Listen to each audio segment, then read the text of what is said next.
今天我们要讲的是墨家机关被再次启动，这不是古代机关，是2000年前的高维系统。如果我告诉你，在中国古代历史上关于墨家机关的记载可能全都错了，它根本不是用来守城的，而是一种系统，一种直到今天还在运行的系统，你敢相信吗？公元前382年，战国中期，诸子百家争鸣最为激烈的时代之一。在诸国之间的战争与权谋背后，一条几乎从未被正史完整记录的暗线悄然存在，那便是以墨子为核心的墨家机关术体系。这并非单纯的守城技术或攻防器械，而是一套高度系统化、带有某种预设逻辑的工程文明遗产。而这一遗产的源头却远远早于人类对青铜与铁器的掌控年代。据后世零散竹简拼合记载，在楚国南境接近云梦泽深处的一处遗址中，曾发现一组结构完全不符合当时工艺水平的石质齿轮与中空金属管道，其材料在当时无法冶炼，硬度却接近云铁，且内部呈现出规则蜂巢结构。这一发现最早由墨家弟子秦华里记录，但相关记载在数年后突然消失，仅在残卷中留下一个词起士之器。而故事真正开始的时间是秦国与楚国边境的一次小规模冲突。当时一名墨家年轻工匠名为金毅，受命前往楚国修复一座被废弃的机关城。这座城名为横书，在楚人传说中，它不是建造出来的，而是被唤醒的。金毅抵达之时，整座城沉寂在沼泽与迷雾之间，城墙呈现出不规则的几何折线，似乎并非人工测量，而更像是某种自然或更高维度结构的投影。他在进入主城核心时，发现一块巨大的石盘，石盘上刻有类似星图的纹路，但这些星图与已知的天文记录完全不符，其中部分轨迹甚至呈现出非欧几里得几何的弯曲方式。金隐在记录中写道：此图飞天似路。而就在他尝试复原机关时，意外触发了一段埋藏在石盘内部的机械结构，那是一套通过水压与磁力共同驱动的系统。其核心并非齿轮，而是类似浮动节点的结构，每个节点都能在空间中微幅移动，从而改变整个系统的运转逻辑。这种结构远超当时任何机械认知，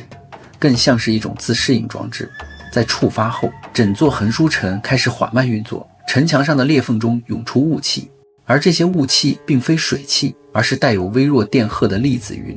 当时记录中称其为油气，能够干扰人的方向感与时间感知。数名随行士兵在进入误区后失去意识，醒来时却声称看见了不同的时间片段。有人说自己看到城池完整运转，有人则看到城池崩塌为废墟。时间在此似乎并非线性流动。金隐意识到这并非普通机关，而是一种环境级控制系统，可以影响认知与现实的边界。他将这一发现上报墨家总部，而此时墨子已经年迈，却仍亲自前来查看。在传说中，墨子在进入横书城后停留了3日3夜，没有人知道他看到了什么，只知道他出来后做出一个决定，封存一切相关记录，并将核心结构拆解带走。而拆解过程中，一名弟子误触核心节点，整个空间短暂出现重影现象，数个相同的场景叠加在一起，就像现实被复制了数次。这一现象在后世被部分学者解读为相位偏移，即物体在不同时间层面短暂重叠。而更令人不安的是，在被拆解的核心中发现了一块不属于地球常见矿物的晶体，其内部似乎存在微弱光点循环运动，类似星系缩影。墨子称其为书核，并在遗言中留下了一句极少被提及的话：非我所造，亦非此世之物。在他去世后，墨家分裂为数派，其中一支被称为守书者，专门负责隐藏与维护这类机关遗产，而另一支则尝试逆向研究其原理，试图重建起士之器。然而所有尝试都以失败告终，因为这些装置并非依赖简单力学，而更像是基于某种尚未被理解的信息结构，即装置本身能够读取环境、调整逻辑，甚至预测行为。这种能力在现代看来接近于初级人工智能，但在2000年前几乎不可理解。时间来到西汉初年，一位名为公孙启的工匠在整理墨家遗物时，再次发现关于横书城的残图。他在长安城外秘密建造了一座缩小版机关模型，试图复现当年的结构，但在最后阶段，他发现无论如何调整，都缺少一个关键变量。而这个变量并非物理结构，而是一种触发条件。他在笔记中写道：此气虚人，非为操作者，而为媒介。也就是说，这套机关必须依赖特定的人类意识或状态才能启动。这一观点在当时被视为荒谬，但却解释了为何墨子当年亲自进入，并且3日未出。而更深一层的推测是，这些机关并非为人类设计，而人类只是钥匙。这一理论在后世被不断否认，直到近代考古学在湖北一处古墓中发现一块青铜板，其上刻有类似电路的纹路，并在特定条件下会产生微弱电流。这一发现让部分科学家开始重新审视古代机关术的本质。有人提出，这些装置可能源自史前高度文明，甚至与外来文明有关，而墨家只是偶然接触并试图理解他们的继承者。故事的最后线索出现在一段极为隐秘的记录中。据说在唐代初年，一名隐居术士在终南山发现一处地下空间，其结构与横书城极为相似，但规模更大。中心同样存在一枚书盒，但这一次它并未沉睡，而是处于低频运转状态。术士在记录中写下最后一句话后便失踪，此气非为过去，乃为未来而存。而这一句话成为后世所有研究者最无法解释的谜题。因为如果这些机关并非古人所造，也并非用于当下，那它存在的意义或许是为了等待某一个尚未到来的时代，一个能够真正理解它的人类阶段。而那一天是否已经悄然接近，这到底是怎么回事呢？让我娓娓道来。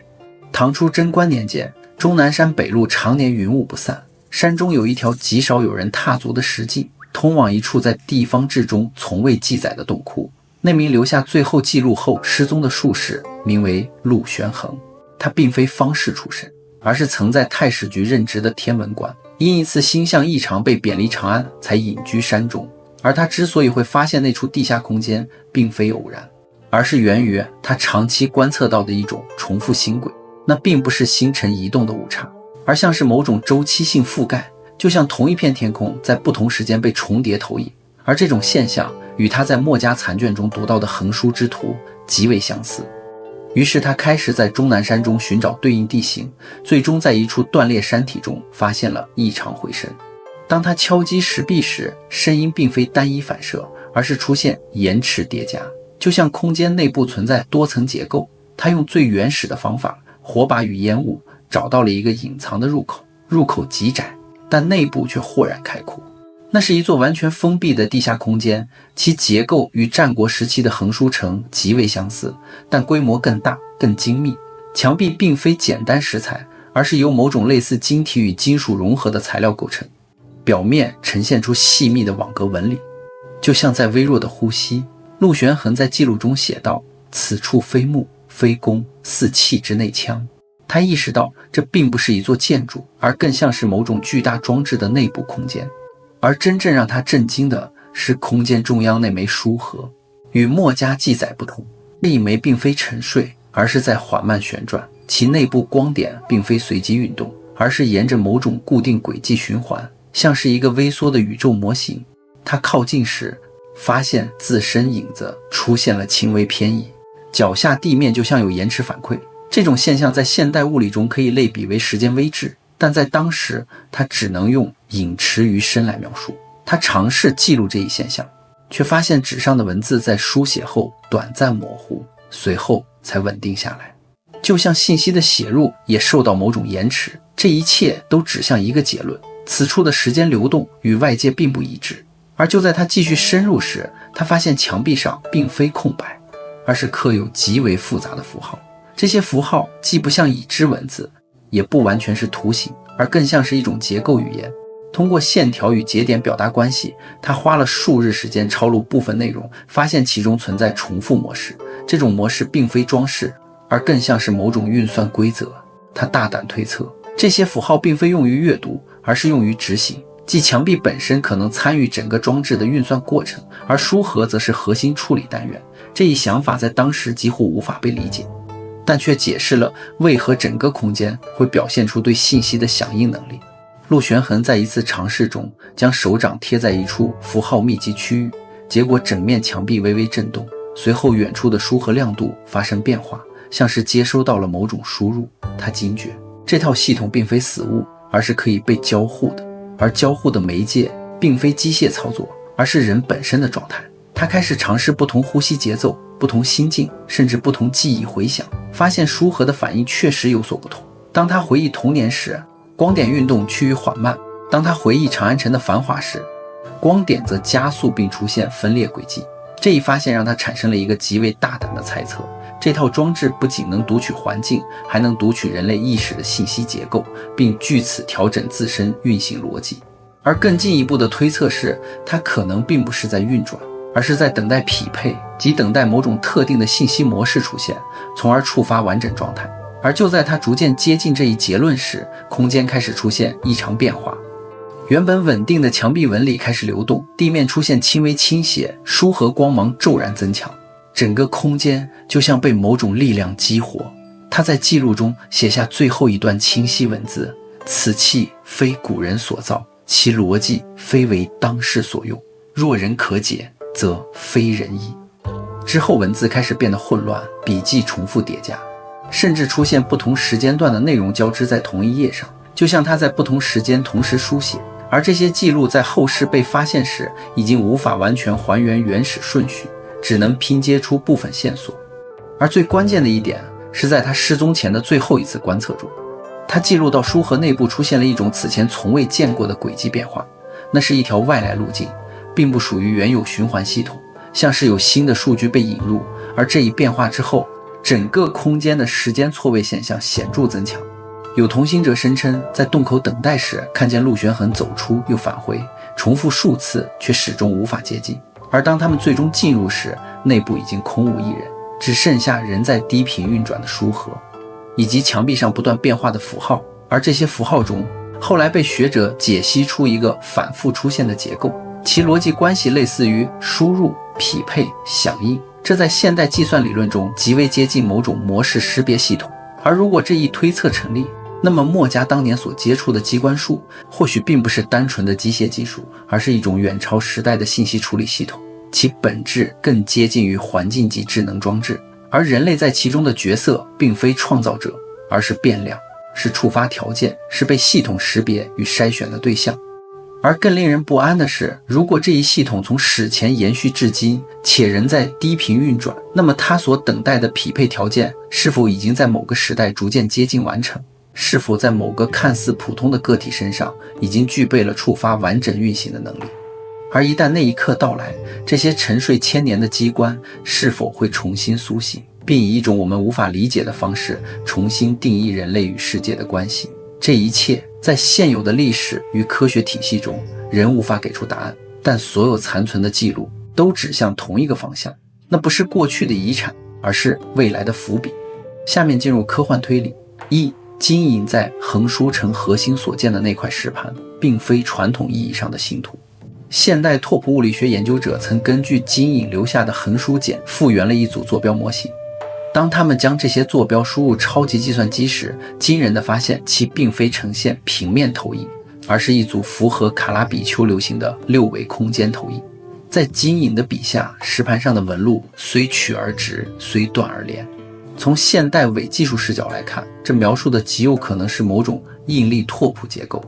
墨子当年拆解出的浮动节点，其运作原理可能并非基于宏观摩擦力，而是利用了某种量子悬浮的雏形。这些节点在实质轨道中并非紧密接触，而是保持着恒定的几微米间隙。这种间隙由磁通量丁扎效应维持，使得机关在运转时几乎达到了零伤损耗。这解释了为何这套系统在无动力源的情况下，仅凭沼泽中微弱的水压差便能维持数千年的待机状态。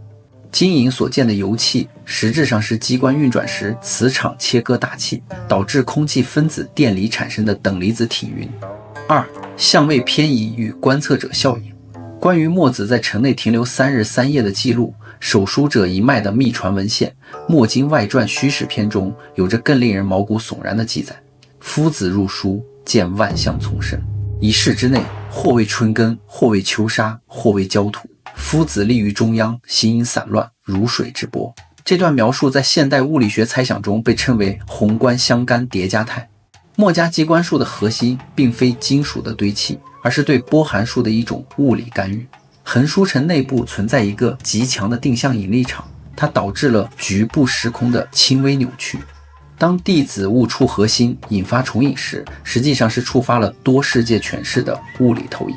在那个特定时刻，横书城所在的空间坐标点上，不同时间轴上的现实发生了短暂的干涉叠加。墨子看到的不是幻象，而是这座城在不同历史分支中的可能性。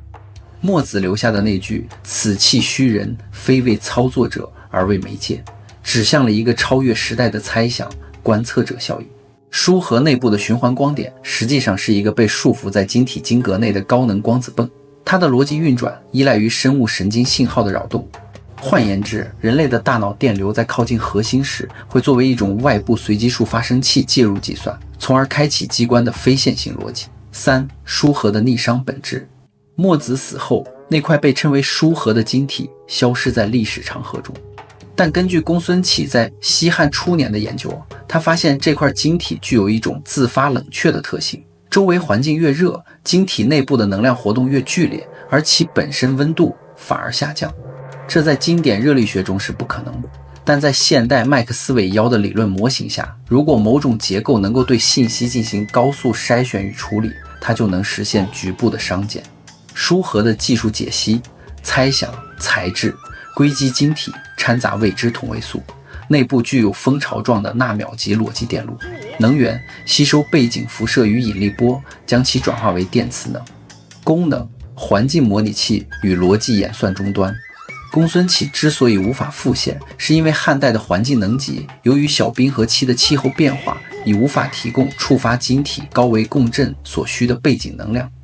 他感叹的变量实质上是环境相位匹配。4. 终南山的低频共振。唐代初年，终南山发现的地下空间将墨家机关术从守成之际彻底推向了宇宙信标的地位。那名失踪术士在壁画上临摹出的结构，被现代研究者认为是一种低频引力波接收器。这套装置不再仅仅是改变局部现实，它在呼吸。每隔数百年，书核内部的光点会加速旋转，与银河系的引力脉冲达成某种共振。这或许解释了为何某些历史转折点总是伴随着墨家思想的复兴或神秘消失。从现代物理学猜想出发，如果墨家机关术是史前文明或外星文明留下的自引导进化装置，那么墨子当年的封存行为实际上是对人类文明的一种保护。在人类尚未掌握量子力学与广义相对论之前，过度接触这种基于信息拓扑的技术，会导致社会认知的整体崩塌。5. 媒介的觉醒与神经突触耦合。金隐在横书简的末尾曾留下过一段极度晦涩的描述：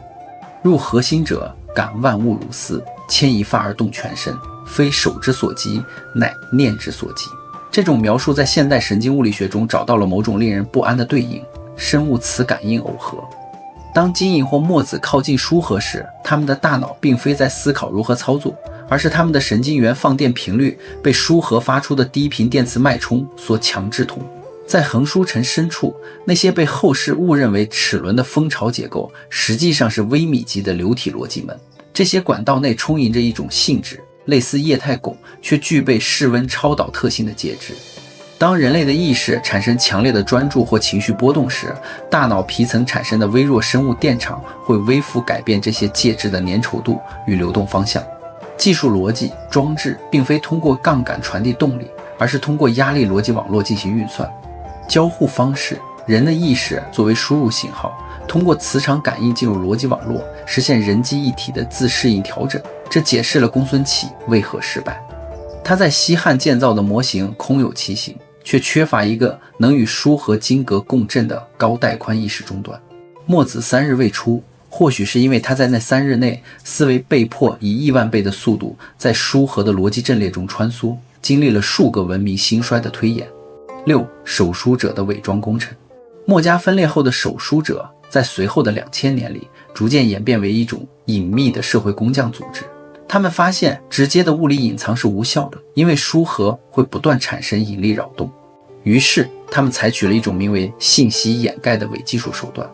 他们将书核的振动频率与中国古代乐律如12律吕相结合，在书核上方建造特定的古建筑，如宝塔、钟楼，利用建筑结构的声学共振来抵消书核的引力波特征。西安钟楼的秘密，坊间传闻钟楼下压着巨鳌，其实那是一处守书者维护的相位稳定器。易经的变爻，现代破译发现，易经中某些卦象变化的排列顺序，竟与操作流体逻辑门的自适应指令序列高度契合。这种保护机制一直延续到工业革命前夕，随着人类开始大量使用电能，这种古老的人工平衡逐渐变得摇摇欲坠。7. 终局2026年的共振时刻，回到现代。在那个秘密实验室里，研究员盯着那块出土于湖北带有电路纹路的青铜板。当他们接入特定的脉冲电流时，青铜板没有烧毁，反而开始吸收实验室内的热能，其表面的几何纹路在微观尺度下发生了位移。这证实了基因在2000多年前的直觉，这些纹路不是画上去的，它们是可编程物质。如果如术士所言，这些装置是为了未来而存，那么这个未来或许指的正是人类掌握了信息商控制技术的门槛。现在，随着全球算力的提升与量子观测技术的普及，人类正在无意中制造出一种与书核兼容的电磁环境。一个恐怖的可能性正在浮现，并不是我们在研究这些遗迹，而是这些遗迹在通过数千年的等待，诱导人类文明走向他们预设的技术路径。当最后一枚书核被激活，当油气再次弥漫在云梦泽的沼泽之上，整个人类文明或许会发现，我们引以为傲的科学大厦不过是这套伟大机关在数千年前投下的一道微弱影子。正如墨子在3日3夜的尽头所看到的那样，世界并非坚固的实体，而是一场巨大的正在自动运行的机关术逻辑演算，而我们只是这套逻辑中偶然产生的一串自认清醒的变量。好了，故事宇哥就讲完了，别忘了订阅关注我的账号，看更多精彩内容，令被催眠。